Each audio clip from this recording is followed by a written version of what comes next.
ഞാനിപ്പോൾ നിൽക്കുന്നത് തൃശ്ശൂർ ജില്ലയിലെ ഒരു വനപ്രദേശത്താണ്. ഈ സ്ഥലത്തിൻ്റെ പേര് മംഗല്യപ്പാറ എന്നാണ്. കുണ്ടുകാട് ഗ്രാമപഞ്ചായത്തിൽ ഉള്ളൊരു സ്ഥലമാണ് മംഗല്യപ്പാറ.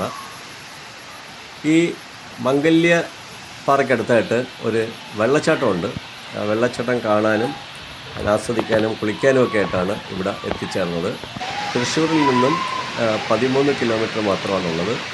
ഞാൻ വന്നത് തൃശ്ശൂരിൽ നിന്നല്ല, വടക്കാഞ്ചേരി, തൃശ്ശൂർ വടക്കാഞ്ചേരിയിൽ നിന്നാണ് ഇങ്ങോട്ട് വന്നത്. 13 കിലോമീറ്റർ, ഏകദേശം 13 കിലോമീറ്റർ വടക്കാഞ്ചേരിയിൽ നിന്നും ഇങ്ങോട്ടേക്ക് ഉണ്ട്. വെള്ളച്ചാട്ടത്തിൽ നിന്നുള്ള വെള്ളം ഇങ്ങനെ ഒഴുകി വരികയാണ്. വെള്ളം ഒഴുകി വന്ന് താഴോട്ടേക്ക് പതിച്ച് വീണ്ടും മറ്റൊരു വെള്ളച്ചാട്ടമായിട്ട് മാറുന്നുണ്ട്. അത് താഴെയാണ്. താഴെ ചെന്നാൽ നമുക്ക് കാണാൻ പറ്റും രണ്ടാമത്തെ വെള്ളച്ചാട്ടം. ആദ്യത്തെ വെള്ളച്ചാട്ടത്തിൽ നിന്നുള്ള വെള്ളമാണ് ഈ ഒഴുകി വരുന്നത്. അതുവരെ നമുക്കിപ്പോൾ ആ വെള്ളച്ചാട്ടം കാണാനായിട്ട് കഴിയും. വലിയ ഹൈറ്റൊന്നുമില്ല, നല്ല സുരക്ഷിതമായി കുളിക്കാൻ പറ്റിയ ഒരിടമാണിത്. 4 ചുറ്റും ഇങ്ങനെ കാടുകളാണ്.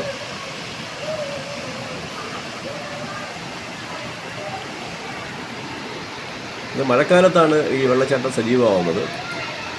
മഴ അല്ലാത്ത സമയത്ത് ഇവിടെ വെള്ളച്ചാട്ടമൊന്നും ഉണ്ടാകത്തില്ല. അപ്പോൾ ഒരു സീസണൽ വെള്ളച്ചാട്ടമാണ് ഈ കാണുന്ന വട്ടായി വെള്ളച്ചാട്ടം. വട്ടായി വെള്ളച്ചാട്ടത്തിന് പേര് വരാൻ കാരണം എന്നെനിക്കറിയത്തില്ല. ഈ വെള്ളച്ചാട്ടം കണ്ട് ആളുകൾ വട്ടായി മാറുന്നതുകൊണ്ടാണോ എന്നും അറിയത്തില്ല. എന്നാലും നല്ല ചെറുതും മനോഹരവുമായൊരു വെള്ളച്ചാട്ടമാണ് ഈ വെള്ളച്ചാട്ടം, വട്ടായി വെള്ളച്ചാട്ടം. ഇവിടെ നമുക്ക് നേരെ ആ വെള്ളച്ചാട്ടത്തിൻ്റെ താഴെ ചെന്ന് നിന്ന് കുളിക്കാം. ധാരാളം ഫാമിലിയായിട്ടൊക്കെ ധാരാളം ആൾക്കാർ വരുന്നുണ്ട്. ചെറുപ്പക്കാരും വരുന്നുണ്ട്, കാമുകന്മാർ വരുന്നുണ്ട്, വയസ്സന്മാർ വരുന്നുണ്ട്, വെള്ളാടിയന്മാർ വരുന്നുണ്ട്. എല്ലാ തരം ആൾക്കാരും വരുന്ന സ്ഥലമാണ് വട്ടായി വെള്ളച്ചാട്ടം. നല്ല അവർ സ്വസ്ഥമായി നിന്ന് അവർക്ക് കുളിക്കാനും ആ കുളിക്കുന്ന സ്ഥലത്ത് അതിൻ്റെ തൊട്ട് താഴെയൊന്നും വലിയ ആഴമൊന്നുമില്ല, അരക്കപ്പോള താഴെയുള്ളൂ. അതുകൊണ്ട് ധൈര്യത്തോടെ നമുക്ക് കുളിക്കാം, അപകടമൊന്നും പറ്റില്ല. അപ്പോൾ ഒന്നാമത്തെ വെള്ളച്ചാട്ടം കഴിഞ്ഞു, ഇനി രണ്ടാമത്തെ വെള്ളച്ചാട്ടത്തിലേക്ക് പോവുകയാണ്. അത് വീണ്ടും റോഡിൽ കയറിയിട്ട് വേണം, റോഡിൽ നിന്ന് ഇച്ചിരി താഴോട്ട് ഇറങ്ങണം, താഴോട്ട് നടന്നിട്ട് വേണം ആ രണ്ടാമത്തെ വെള്ളച്ചാട്ടത്തിൽ എത്തിച്ചേരാനായിട്ട്. ഇതൊരു വലിയ പാറമടയായിരുന്നു. ആ പാറ വെട്ടി ഇങ്ങനെ 2 വെള്ളച്ചാട്ടമായി മാറിയതാണ്. വലിയൊരു പാറമട ഇപ്പോൾ അവിടെ താഴെ ഉണ്ട്. ആ പാറമടയിൽ നിന്നുള്ള വെള്ളം ശുചീകരിച്ച് ജലസേനത്തിനായിട്ട് ഉപയോഗിക്കുന്നുണ്ട്. അതിൻ്റെ ഒരു പ്രോജക്റ്റാണ് ആ കാണുന്ന ചുവപ്പ് കളറിലുള്ള ബോർഡ്. കുടിവെള്ള പദ്ധതിയാണ്, പഞ്ചായത്തിൻ്റെ കുടിവെള്ള പദ്ധതിയാണ്. ഈ ഇടുക്കിറങ്ങിയിട്ട് വേണം നമ്മൾ താഴോട്ട് പോയി ആ രണ്ടാമത്തെ വെള്ളച്ചാട്ടത്തിലേക്ക് എത്തിച്ചേരാനായിട്ട്. ഇടുക്കിറങ്ങി ഞാനിങ്ങനെ എത്തി, താഴോട്ടിറങ്ങി വീണ്ടും മുന്നോട്ട് പോവുകയാണ്. ഇവിടെയൊക്കെ കാടുപിടിച്ച് കിടക്കുകയാണ്. എന്നാലും നല്ലൊരു വഴിത്താര തെളിഞ്ഞു കാണുന്നുണ്ട്.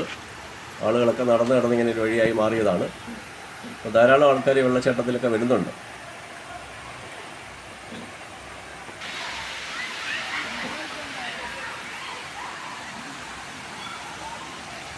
വെള്ളച്ചാട്ടത്തിൽ നിന്നുള്ള വെള്ളം ഇങ്ങനെ ഒഴുകി വരികയാണ്. അതൊരു പുഴ കണക്കി ഇങ്ങനെ ഒഴുകിപ്പോവുകയാണ്. അതിൻ്റെ അടിയിൽ അവിടെ താഴെ ഒരു പാറമടയുണ്ട്, അവിടെ ചെന്ന് ചേരുവതെല്ലാം കൂടെ. അപ്പോൾ ഈ പുഴ പോകുന്ന സ്ഥലത്തൂടെ നമുക്ക് ഇങ്ങനെ നടന്നു പോകാം. ആൾക്കാർ നടന്നു വരുന്നുണ്ടല്ലോ, അതേപോലെ നടന്ന് ഇങ്ങനെ പോകാം. നല്ല രസമാണ്. ഇപ്പോൾ വെഡ്ഡിങ് ഫോട്ടോഗ്രാഫിയൊക്കെ ഇവിടെ നടക്കുന്നുണ്ട്. ചെറുക്കനും പെണ്ണുമൊക്കെ വന്ന് നിന്ന് നല്ല ഫോട്ടോസൊക്കെ എടുക്കുന്നുണ്ട്, നല്ല വീഡിയോസൊക്കെ എടുക്കുന്നുണ്ട്. നല്ലൊരു സ്ഥലമാണ്, ഒരു പറ്റിയൊരു സ്ഥലം കൂടിയാണ്.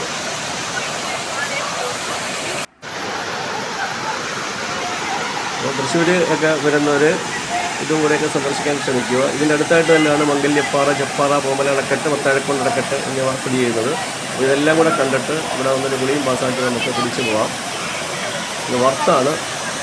ഇവിടെ വരുന്നവർ മിസ്സാവാതിരിക്കുക. നമസ്കാരം.